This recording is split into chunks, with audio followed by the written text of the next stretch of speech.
여야의 최상병 특검법 공방이 윤석열 대통령 탄핵 공방으로 확산하고 있는데요.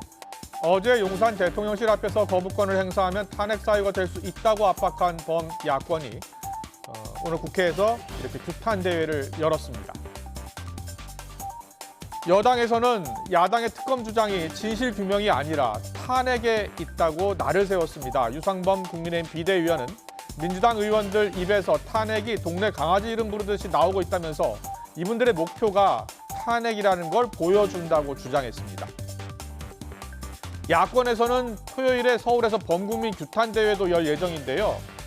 조국혁신당의 신장식 당선인은 국민은 이미 심정적인 탄핵 상태에 이르렀다고 주장했고, 민주당에서도 이제는 진지하게 국민이 원하는 것을 생각해 볼 때라는 말이 나왔습니다. 오늘 정치원은 유상범, 강선우 의원의 인터뷰 듣고 시작하겠습니다. 소위 말해서 탄핵이라는 것은 최고 권력 대통령의 어떤 통치권을 사실 제한하고 내리는 사안인데요. 굉장히 엄중한 사안이고 국가적으로 굉장히 큰 위기 상황이거든요. 그걸로 지금 선거가 끝나고 나서 오랜 상당 기간 동안 많은 민주당 의원들 입에서 탄핵이라는 얘기가 아주 무슨 동네 강아지 이름 부르듯이 나오고 있습니다. 이거 굉장히 지금 이분들의 생각은 윤석열 대통령의 탄핵이 이분들의 목표라는 걸 공공히 드러내고 있는 거거든요. 출근을 하시면서 툭툭 한마디씩 굉장히들 많이 던지셨어요. 가만히 두실 거예요? 탄핵 안 해요? 그러니까 의원들도 그 민심의 소리를 너무 많이 들었기 때문에 그 목소리 위에서 자신감이 어느 정도 있단 말이에요. 여론이 이렇게 흘러가고 있구나에 대한 자신감. 그러면 국회가 해야 할 일은 그 형식적인 틀을 만들어주는 것이구나라는 생각을 자연스럽게 하지 않을 수가 없는 거죠.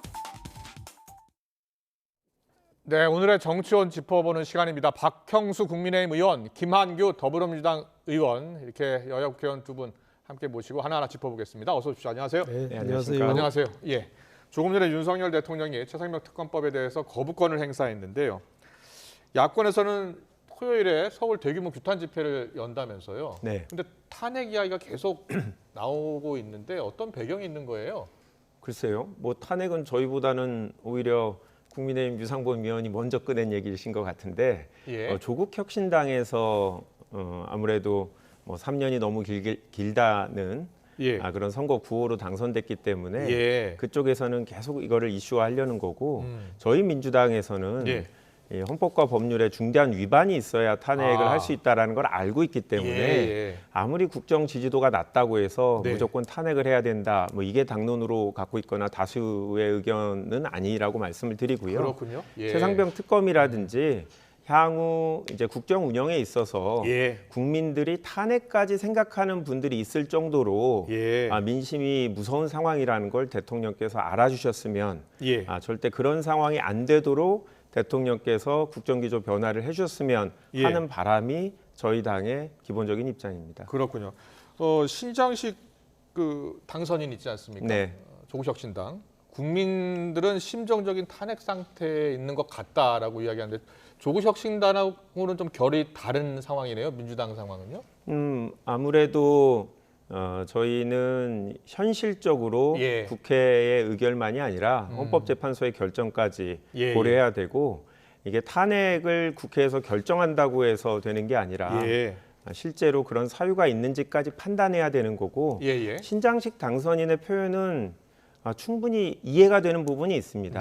국민들이 탄핵의 그런 법률적 요건을 고려하지 않고 국정 지지도 측면에서 부정적인 인식이 훨씬 많은지 꽤 오랜 시간 또 그 격차가 벌어졌기 때문에 이런 상황을 심정적인 탄핵이다라고 표한 게 아닌가 뭐 그렇게 보고 있습니다. 알겠습니다. 국민의힘 박형수 의원에게 물어보겠습니다. 박 의원님, 지금 야권에서 이번에 최해병 특검법을 윤석열 대통령이 거부권 행사하면 탄핵 사유가 될 수 있다라는 주장이 야권에서 나오기 시작했거든요. 그 배경은 어디 있다고 보세요? 논리적으로는 맞지 않는 얘기죠. 거부권 행사는 헌법상에 대통령에 주어진 권한인데 그 거부권을 행사하면은 탄핵을 하겠다. 이거는 거부권 자체에 대한 탄핵, 이것도 논리적으로 안 맞는 얘기지만은 탄핵 후에 국민 여론을 얻고 우리가 거부권 행사 후에 국민 여론을 얻고 이제 탄핵을 하겠다 이런 의미라 그래도 아까 지금 우리 김 의원님 말씀하신 것처럼 탄핵은 굉장히 복잡하고 여러 절차가 있거든요. 일단 국회에서 3분의 2 의결을 넘어야지 탄핵 의결이 가능하고 또 헌법재판소에서 이 헌법과 법률을 위배된 사실이 있어야 되는데 지금 그런 것들이 없잖아요. 이런 상황에서 그거는 지금 현재 정치 공세다. 저는 그렇게 보입니다. 그렇군요. 그렇다면 윤석열 대통령의 거부권 행사를 좀 막기 위한 어떤 압박하는 그러한 발언이라고 보시는 거예요? 내심으로는 뭐 저는 솔직히 말씀드리면은 민주당 의원들께 그 탄핵을 하고 싶은 마음은 있으리라고 생각합니다. 지난번 우리 박근혜 대통령 사례에서도 보듯이 탄핵을 해서 문재인 정권 손쉽게 집권을 했잖아요. 그러면은 지금 이재명 대표가 지금 겪고 있는 사법 리스크는 사실 시간의 문제이거든요. 근데 이거를 뛰어넘어서 바로 대통령이 될 수 있으려면은 탄핵하면 민주당 의원으로서 또 이재명 대표로서 아주 좋겠죠. 그렇지만은 그게 그렇게 흘러가지는 않을 거라고 생각을 합니다. 알겠습니다. 자, 그러면 윤석열 대통령 특검법 거부권을 행사했는데요. 10번째 거부권 행사입니다. 정진석 비서실장이 거부권 행사 이유와 취지를 조목조목 설명했는데 윤석열 대통령이 기자회견 때 이미 밝혔던 내용이에요. 그렇습니다. 공수처 수사가 계속 진행 중이라는 것과 수사가 계속 국민들이 미흡하다고 판단하면 본인이 나서서 특검을 하자라고 할 거다라고 했었잖아요. 그 연장선상으로 봐야 되겠죠? 그렇습니다. 지금 기본적으로는 뭐 지난번에 대통령 설명하신 것과 이번에 또 국무총리께서 설명을 하신 부분에 거기 다 들어 있는데요. 정치적으로 본다면 저는 그런 공수처의 수사가 계속 중이다, 경찰의 수사가 계속 중이다. 이것보다는 독소 조항의 해소에 있다라고 저는 쟁점이 거기 있다고 보이거든요. 정진석 비서실장도 야당이 고발한 사건의 수사 검사를 야당이 고르겠다는 것은 그렇습니다. 입맛에 맞는 결론이 날 때까지 수사하겠다는 것이다라고 지적을 했어요. 그 얘기하시는 거죠? 그렇습니다. 거기에다 플러스 지금 특검의 임명권은 대통령에게 있습니다. 그런데 대통령이 임명하도록 되어 있는 특검을 민주당이 두 사람을 골라서 둘 중에 하나를 선택해라 하면은 그 특검의 임명권을 누가 행사하는 것입니까? 민주당이 행사하는 것이잖아요. 그리고 이재명 대표가 행사하는 것이죠. 이 이재명 대표가 대통령의 권한을 행사하겠다고 하는 거나 마찬가지인 법률이 되는 겁니다. 야권에서는 그 드루킹 댓글 사건 특검 때 민주당이 배제됐다는 거예요. 특검 그렇습니다. 추천. 그때 예를 들고 있거든요. 자, 그거는 여야 간 합의가 된 상황이었습니다. 여야 지금 합의로 13차례 특검 중에서 여야 간 합의가 되지 않고 일방적으로 추진한 특검 사례는 없거든요. 지금 합의가 되지 않은 상황에서 민주당이 임명하는 사람을 특검으로 임명해라라는 거잖아요.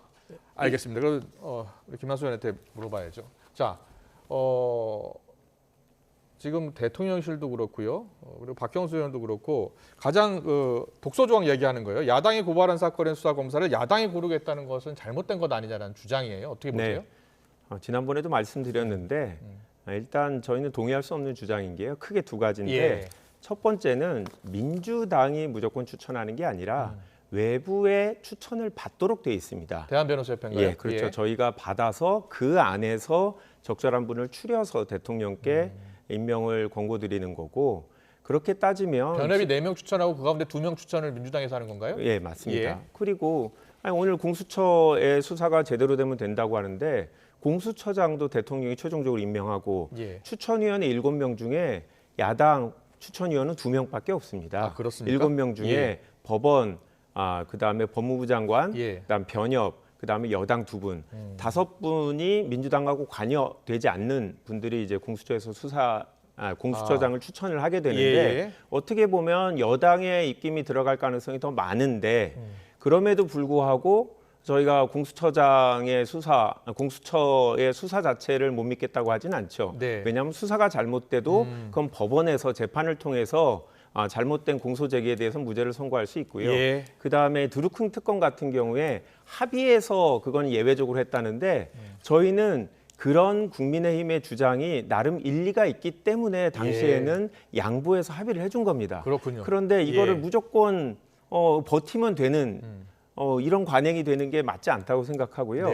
저희가 이 사건이 다른 거부권과 다른 이유는 뭐 예를 들어 양곡관리법이라든지 간호법이라든지 이런 거는 대통령의 정치적인 견해 차이 아니면 정책의 차이로 다른 생각을 가질 수 있고 그건 정치적인 책임을 지면 된다고 생각해요. 근데 이 건은 대통령이 혹시 부당한 업무 주시나 수사 외압에 관여된 거 아니냐. 당사자성이 있기 때문에 예. 다른 문제다라고 저희가 보는 겁니다. 그 대통령실과 그 국방부하고 통화 내역이 있다는 것, 그것 때문에 그런 거죠? 그렇죠. 예. 그리고 많은 이제 분들이 이제 얘기하는 게 뭐 VIP의 반응이 어땠다라는 예. 식의 보도가 나오고 있다는 건 이건 대통령이 본인이 지금 특검에서 밝히고자 하는 사실관계하고 관련된 분 아닙니까? 예. 그러니까 이해관계가 있기 때문에 이런 사안 같은 경우는 대통령이 거부권 행사하지 않고 수사 과정에서 또 경우에 따라서는 법원 재판 단계에서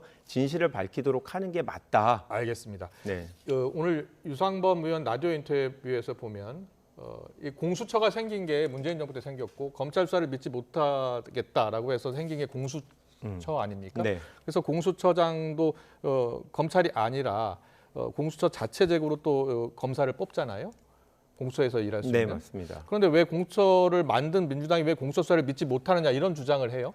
믿지 못한다기보다 공수처가 사실 지금 정원도 다 채우지 못하고 있고 지금 공수처장도 저희가 반대했음에도 불구하고 오늘 대통령이 임명하셨고 그리고 지금까지 수사력을 제대로 보이지 못하는 그런 현실을 고려하는 거죠.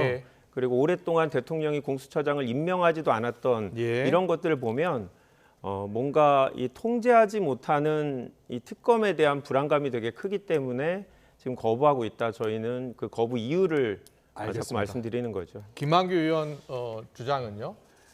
일단 드루킹 특검 때는 여야 합의를 거쳤지만 충분히 수용을 했었고 그래서 됐다는 이야기를 해주셨고 또 두 번째로 이번 사안은 다른 거부권 행사 법안과 달리 대통령실과 관계되어 있는 여러 보도가 나오고 있는 상황이기 때문에 이것은 윤석열 대통령 그 국민의힘 쪽에서 추천할 수 있는 사안은 아니다. 검사 추천이요. 이런 주장이에요. 거기에 대해서는 어떤 생각이세요? 자, 일단 드루킹 특검 때 양보를 했다고 얘기를 하시잖아요. 그러면 지금도 여당이 수용할 수 있는 안을 서로 절충을 하면 됩니다. 아주 저는 제 생각이 아주 간단하다고 생각해요. 4명 중에 2명을 민주당이 골라서 추천하도록 돼 있잖아요. 그 절차를 중간을 생략하면 됩니다. 변협에서 4명을 대통령께 추천하도록 하고 대통령 그 4명 중에서 1명을 고르도록 하면 됩니다. 그런데 굳이 민주당은 중간에 민주당이 2명을 추천하는 걸 빼려고 하지 않아요. 이거 왜 그럴까요? 전 여기서부터 문제가 출발한다고 생각하거든요. 중립성을 제대로 담보를 하려면 그런 장치로라도 우리가 2가지 방법이 있습니다. 제3의 객관적인 기관 추천하는 방법, 그다음에 여야가 합의하는 방법이 있는데 지금 여야가 합의할 수 없다라면은 제3의 기관이 추천하도록 하고 그걸 대통령이 임명하도록 하는 이런 절차를 거치면은 납득이 갈 수 있는데 중간에 민주당 2명 추천하는 걸 계속 고집을 하니까 이 상태다. 그 독소조항이다 얘기하는 거다. 야당 주장은요 또 이재명 대표 같은 경우에 오늘도 또 이야기했는데 특검 거부한 자가 범인이다. 지난 대선 때 이제 윤석열 대통령이 사용한 발언이었는데 그 발언을 다시 또 꺼냈습니다. 그러니까는 그 당시 때 이제 그 대장동 특검 관련한 이야기였는데 특검을 거부한 자가 범인이다. 이제는 수용을 했어야 되는데 윤 대통령이 거부권을 행사하는 것은 잘못된 것이다. 이런 게 이제 민주당이고 야권 전체 주장이거든요. 그런 주장에 대해서 모든 특검을 다 주장해서 그걸 특검을 대통령이 받지 않고 거부권 행사하면은 다 범인인가요? 그거는 정치적인 구호일 뿐이지. 자, 지금 왜 이 최장병 특검에서 정치적 중립성이 중요하냐면요. 최장병 특검에는 2가지 측면이 있습니다. 하나는 최장병이 왜 사망했는지를 가리는 부분이에요. 경찰에 수사하고 있는데 업무상 과실치사의 책임이 어디까지 있느냐고 하는 부분. 이 부분에 있어서는 민주당이 얘기하는 대로 민주당이 뭐 특검을 다 추천을 하더라도 임명하더라도 우리는 거기 아무 이의가 없어 동의를 합니다. 그런데 대통령실이 외압을 행사했느냐 했지 않느냐 이 부분이 같이 포함되어 있거든요. 여기는 굉장히 정치적 중립성이 요구됩니다. 왜 그러냐면은 자, 이 수사는 경우에 따라서 대통령실 압수수색해야 될 수도 있습니다. 대통령실 관계자를 조사를 해야 될 수도 있습니다. 그런 상황인데 민주당이 일방적으로 임명하는 특검이 임명된다면 어떤 식으로 갈 것 같습니까? 이거는 결과를 보지 않아도 지금 뻔한 상황이거든요. 그리고 자, 지금 민주당이 지금 얘기하고 있는 그 특검은 이런 측면이 있습니다. 우리가 지금 그 최장병 특검에서 네. 대통령실 아까 제가 말씀드렸잖아요. 이 지금 대통령 수사도 받을 수 있고 이런 상황이기 때문에 이렇게 중립성이 굉장히 요구된다. 예. 지금 제가 이런 말씀을 드렸는데 민주당은 그걸 노리고 있는 거예요. 예. 그래서 언론 브리핑 조항까지도 같이 플러스를 시켜놓은 겁니다. 그래서 그 상황에서 계속해서 오늘 이런 소환을 했다. 오늘 이런 통화 내역이 있더라. 예. 이렇게 계속 주장을 했을 때 여기는 법리 해석이 굉장히 중요합니다. 이 사건은. 예. 이 사건 사실관계 파악도 중요하지만은 네네. 법리 해석이 아주 중요하기 때문에 일방적으로 자 예를 들어서 국방부 법무관리관과 대통령실에 예. 비서관이 통화했다는 그 자체가 외압이 아닙니다. 국방부 장관이 이첩 보류를 지시한 그 조치가 정당하다라면은 예. 정당한 조율인 거예요. 그건 항상 대통령실과 각 부처 간에 다 이루어지고 있는 일이거든요. 예. 그런데 이게 특검이 민주당에서 일방적으로 임명한 특검이 된다면 이 자체를 이미 외압으로 브리핑하고 인식을 해버린다는 겁니다. 그래서 알겠습니다. 이거는 예. 굉장히 정치적 중립성이 요구된다. 예, 여야 그렇게 주장을 말씀드립니다. 들어봤고요. 야권 같은 경우에는 서울에서 대규모 규탄 집회를 네. 25일 날 한다면서요. 네. 예. 맞습니다. 국민들한테 많이 알리는 게 중요하고 여론의 부담을 국민들이 뭐를 원하는가를 재의결을 할 때 국민의힘 여당 의원들도 고려하시도록 예. 저희들이 국민들께 이 사실을 정확하게 알리려고 하는 거죠. 예. 지금 법률적인 조항들을 디테일하게 얘기를 했는데 사실 국민들이 보실 때 뭐 저는 동의하지 예. 않는 부분이 많습니다만 이 최근에 이제 검찰 인사 김건희 여사에 대한 수사 때문에 대통령께서 민정수석도 임명하고 검찰 인사도 총장의 동의를 받지 않고 이렇게 하는 걸 보면서 뭔가 수사팀에 대해서 되게 집중하는 걸 보면 뭔가가 있구나라는 인식을 이제 저희는 하고 있는데 이러한 저희들이 갖고 있는 의구심을 최대한 많은 국민들한테 알리고 예. 이런 상황에서도 여당이 국회에서 제2결 때 반대를 할 거냐 예. 이거에 대한 국민들의 판단을 구하려고 하고 있습니다. 알겠습니다. 잘 들었습니다. 다음 주제로 넘어가겠습니다. 지난 2018년 김정숙 여사의 인도 방문을 두고서 정치권의 공방이 가열되고 있습니다. 야당에서는 김건희 여사 의혹을 물타기 하려는 터무니없는 의혹 제기다라고 주장하고 있죠. 영상으로 만나보고 오겠습니다.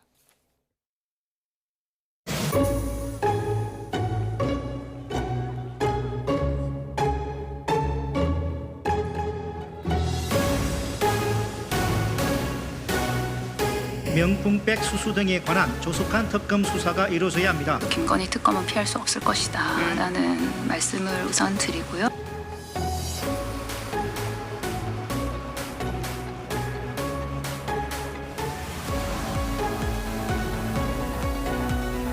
영부인의 외교를 위한 순방 예산은 없습니다. 결국 타지마를 가기 위한 그 하나로밖에 보이질 않으니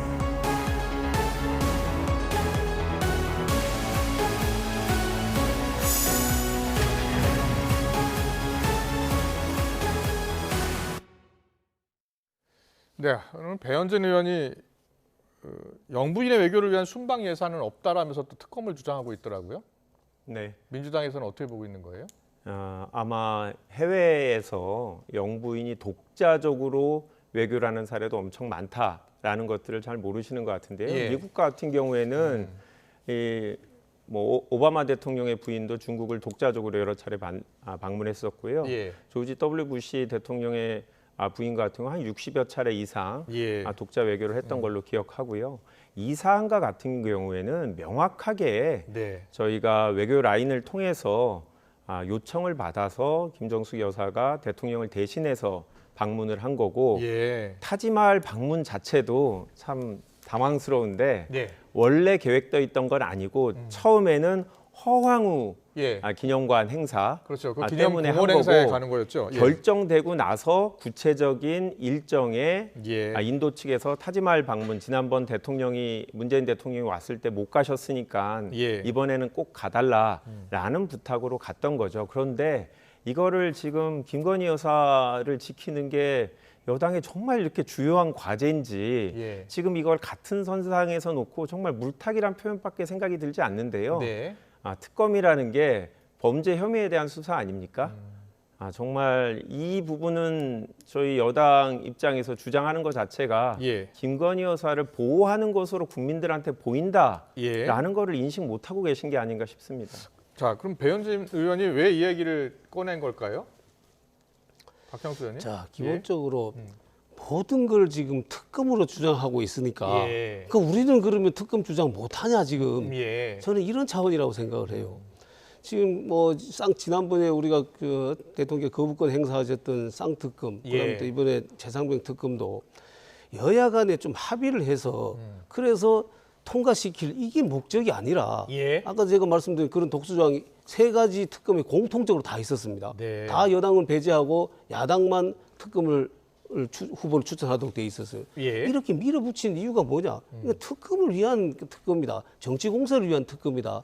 그렇다면 우리도 특검 주장을 해야 되는 거 아니냐. 이런 차원에서 정치적인 공세 차원에서 나온 거다. 저도 대통령 부인이 해외에 가서 독자적인 외교하는 거 좋지요. 대통령이 못하는 부분도 따로 할 수 있는 부분 있지 않습니까? 좋습니다. 그런데 문재인 대통령께서 설명하신 이 사실관계 자체가 팩트 어긋난다라는 겁니다. 회고록에서 본인이 말씀하신 부분하고 외교부에 지금 밝힌 부분하고는 다르잖아요. 애초에 허황우 기념공원에 초청을 한 대상은 제가 알기로는 강경호 외교부 장관이었던 장관급 걸로 인사를 먼저 초청했다는 거죠. 안 돼서 도종환 문체부 장관이 가기로 했고 그 과정에서 우리 정부에서 인도 정부에다가 우리 영부인이 같이 가는 거를 이래서 초청을 했다는 거 아닙니까? 그러면 이게 인도 정부의 초청에 의한 것인지 우리가 초청해달라고 해서 초청한 것인지 이것부터가 명확하지가 않잖아요. 그렇게 하고 또 타지마할에 간 것도 역시도 마찬가지입니다. 애초에 이게 타지마할 방문이 일정성에 포함되어 있었다면 모르겠는데 이게 중간에 그 가겠다라는 말이 나온 이후에 타지마할 가는 것으로 결정이 됐고 또 그 전에 4개월 전에 갔을 때 김덕중 여사가 그런 말씀 하셨대잖아요. 타지마할 다음에 오면 꼭 가고 싶다라고 얘기를 했다라는 거죠. 그러니까 지금 타지마할이 추가됐으니까 관광용 아니냐 이런 비판이 나오는 것이죠. 알겠습니다. 그 부분은 이제 사실관계가 제가 2018년 당시에 말씀하세요. 대통령실에 근무했던 분들한테 확인해 봤더니 전혀 그렇지 않다.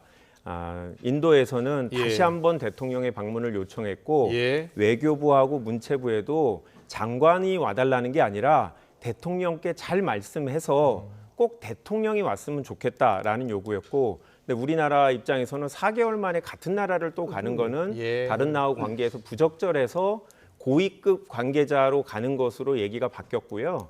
외교부에서 아무래도 대통령실에 지금 눈치를 봐서 저런 얘기를 하는 것 같은데 2018년 당시의 일은 아마 대통령 기록관에 구체적인 실무자급 논의들이 있을 거라 확인될 수 있을 거라고 봅니다. 고발이 돼가지고 또 수사도 진행 중인 것 같아요, 이 사안이.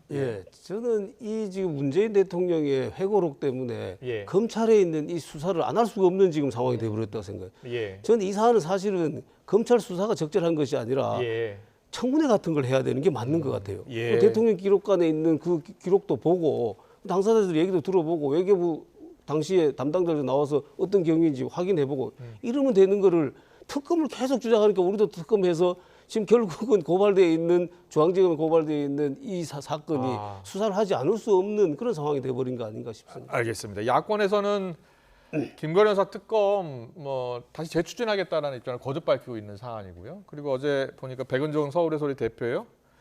화장품 향수 받은 거 외에도 청탁 관련 정황이 담긴 어떤 기록물을 또 제출한 것 같아요. 네, 저희가 김건희 여사에 대해서 리투아니아에서 명품 쇼핑한 걸 특검하자고 하는 건 아니지 않습니까?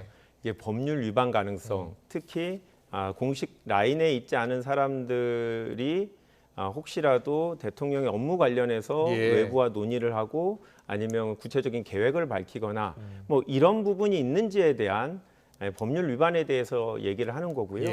특히 저희는 최근에 아까 말씀드린 것처럼 검찰 수사 라인을 교체하는 이런 것들이 국민들한테 어떻게 보이는지 대통령실과 여당을 한번 생각을 해보시면 이 특검의 요구가 과연 민주당만의 주장인지 국민 여론이 어떤지 한번 판단해 보셨으면 좋겠습니다. 박 교수님은 야권에서는 김건희 여사 특검 반드시 해야 된다는 입장이에요. 거기에 대해서는요? 자, 지금 뭐 명품백 지금 아까 중간 뭐 추가로 예, 청탁 가능성, 인사청탁 관련. 인사청탁 예. 관련 뭐 얘기를 했잖아요. 이 부분은 기본적으로 법리적으로 예. 죄가 성립되지 않는 부분입니다. 일단 공무원이어야지 이 지금 순회죄가 예. 뇌물죄가 성립될 것인데 예, 그렇지 예. 않고요. 청탁금지법에 따르면은 공직자의 부인은 대상이 아닙니다. 예. 그러니까 공직자가 저런 청탁을 받고 금품을 받았고 이게 문제가 되는 것이지 예. 공직자의 부인 자체는 범죄 주체로 안 돼 있어요. 그런데 이걸 뭐 추가로 아무리 청탁 사항이 많다고 한들 죄가 될 리가 없잖아요. 그거는 그러니까 예. 이거는 명백한 것입니다. 예. 그리고 그 수사는 검찰 지금 인사와 관계없이 진행된다고 얘기를 했고 그 수사는 그렇게 진행될 겁니다. 예. 그리고 지난번에 그 김건희 여사 특검에 대해 갖고 거부권을 행사했잖아요. 예. 그 부분에도 아까 이 최상병 특검에 있는 거 똑같은 조항들이 있습니다. 아. 똑같은 조항들이 있기 때문에 독소 조항에서 거부권 행사했는데 아마 민주당 그 하나도 안 고치고 또 똑같이 아마 발의할 겁니다. 그러니까 계속해서 거부권 행사를 유도하는 법안을 내고 통과시키고 대통령 거부권 행사하고 이런 악순환이 계속 반복되는 거죠.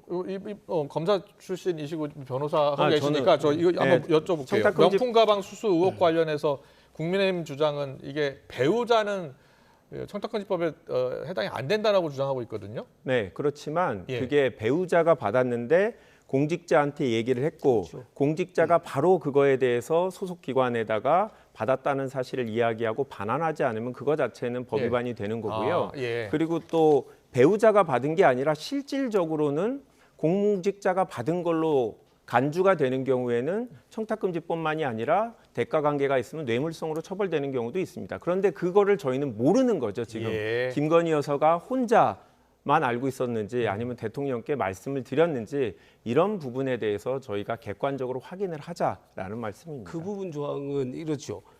배우자가 공직자한테 얘기를 했는데 신고하지 않으면 공직자가 처벌을 받는 것이지 예. 배우자가 처벌받는 게 아니에요. 아. 그러니까 그렇다 하더라도 배우자는 범죄가 성립 안 되는 겁니다. 예. 아니 그렇지 않습니다. 그렇지 않습니까? 만약에 예. 같이 대통령과 같이 이야기를 하고 이게 사실 이런 청탁을 하면서 이걸 주더라라고 얘기를 했다면 그거는 같이 뇌물죄에 뇌물죄 대해서 공범 공범이 될 될 수 수도 있는 거예요. 있겠죠. 그래서 예. 수사를 예. 해보자는 거죠. 알겠습니다. 네. 예, 좀 수사가 진행 중이고요.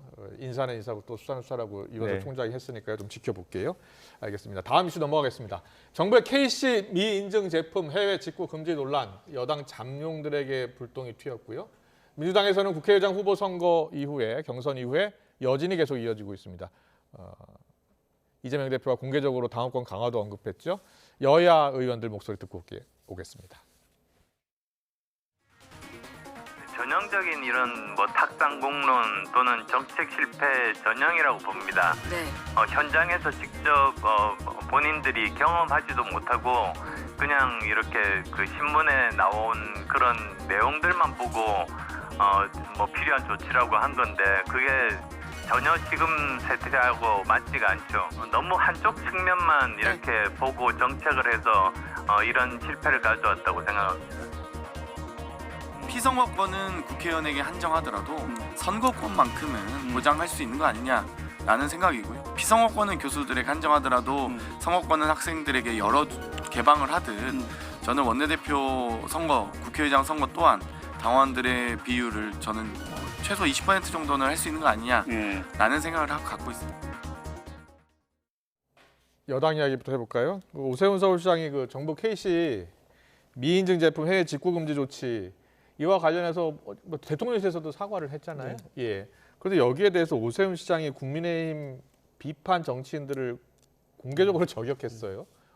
그 잠룡들이 SNS 설전 벌이고 있다는 이야기 나오고 있는데 어떤 배경이 있는 거예요? 아마 서울시에서도 네. 지금 이게 직구 제품에 대한 안전성을 강화해야 되지 않나 이런 조치를 취하고 있었던 모양입니다. 예. 그런데 이제 이 정부의 이 조치가 발표되니까 이게 소비자 선택권을 지나치게 제한한 거 아니냐라고 그렇죠. 예. 같은 목소리로 다 비판을 했거든요. 예. 그랬더니 오세훈 시장은 소비자 선택권도 중요하지만 국민의 안전성도 굉장히 중요하다. 예. 그리고 지금 이 직구로 인해서 우리 중소기업들이 죽어가는 형편이다. 이것 역시도 같이 고려해야 된다라는 취지에서 올린 것 같은데 예. 이게 이제 약간 감정도 섞이면서 이게 좀 변질이 돼가지고 마치 뭐 잠룡들 간에 뭔 다툼인 것처럼 비치는 것 같은데 그러니까요. 저는 누구든지 건전한 토론 비판 이거 좋습니다. 네. 그런데 이게 감정까지 섞여서 막 이런 식으로 가는 거는 여야를 막론하고 전 대단히 바람직하지 못하다고 생각합니다. 좀 자제해 줬으면 좋겠습니다. 왔다 갔다 하는데 한동훈 전 비대위원장이 또 입장을 밝혔나 봐요. 의견 제시가 잘못된 처신이냐 또 이렇게 맞받았습니다. 유승민 전 의원은 대통령실에 말할 배짱이 없냐라면서 또 오세훈 시장을 저격하고요. 여당 상황은 그렇습니다. 언제까지 또 설전이 이어질지 지켜보겠습니다. 민주당 이야기 해볼게요. 민주당은 당원권 강화를 굉장히 강화하려나 봐요. 그럼 국회의장, 원내대표 뽑을 때 다 당심을 확인해 보겠다는 거예요? 반영하겠다는 거예요? 뭐 그런 주장들이 나오고 있죠. 예. 아무래도 이번 추미애 당선자를 아무래도 민주당의 당원들이 조금 더 선호했던 건 사실이기 때문에 그런 의사가 일부라도 반영돼야 되지 않겠냐라는 얘기를 하고 있고, 이번 기회에 민주당 의원들이 참 세상이 많이 바뀌었구나라는 얘기들 하시더라고요. 예전에는 대의제기 때문에 저희가 일단 선출되고 나서는 구체적인 사안들에 대한 고민은 저희가 했었는데 이제는 일단 당원들의 의사를 확인하기가 너무 쉬워져서 모든 의원들이 당원 게시판 보고 확인해야 되는 거예요? 그러니까 게시판만이 아니라 구체적인 사안 같은 경우에는 요즘 같은 경우는 SNS로 투표하는 게 너무 쉽게 돼 있기 때문에 당원들이 직접 의사결정을 할 수 있는 사안들은 조금 더 늘리거나 아니면 퍼센티지는 조금 더 확대할 수 있지 않냐. 어차피 국회의장은 국회에서 무기명 투표로 국회의원들이 결정합니다. 만약에 당원들이 많은 의견을 반영해서 부적절한 인사가 혹시라도 후보가 되면 그거는 이제 국회에서 무기명 투표 과정에서 또 다른 결론이 나올 수 있기 때문에 아마 이번에 워크숍을 저희가 당선자 워크숍을 하게 되는데 여기서 한번 의원들이 논의를 해보자, 이런 안건으로 올라가 있는 상황이지 지금 의사결정이 된 건 아니고 일부 의원들이 그런 주장을 지금 하시고 계신 상황입니다. 그렇군요. 보니까 김민석 의원은 권리당원의 뜻을 10% 반영하자라고 이야기했는데 장경태 의원은 20% 반영하자 그러고, 또 다른 의원은 또 더 많이 늘리자고 하는 의원들이 나올 수도 있을 것 같아요. 네, 뭐 다른 국회의원 선출 때는 50대 50을 하니까 일반 국민하고 당원 뭐 그런 얘기까지도 나오는데요. 기본적으로 의원들이 한 번도 생각해보지 못했던, 원내대표나 국회의장은 너무 당연하게 국회의원들끼리 뽑는 거 아니냐라고 생각했던 아마 중진들은 상당히 이런 움직임에 대해서 좀 당혹해 하시는 것 같은데, 언제 최종 결정됩니까? 그건 아무래도 이제 내일하고 모레 있을 당선자 총회에서 논의를 하면서 8월 전당대회 전에는 논의를 하게 될 텐데요. 어차피 국회의장은 2년 후에 뽑는 거니까 실제로는 2년 후의 일이죠. 알겠습니다. 오늘 정치권 이슈는 여기까지 듣겠습니다. 당내 상황까지 짚어봤습니다. 박형수 국민의힘 의원, 김한규 더불어민주당 의원과 함께했습니다. 잘 들었습니다. 감사합니다. 고맙습니다.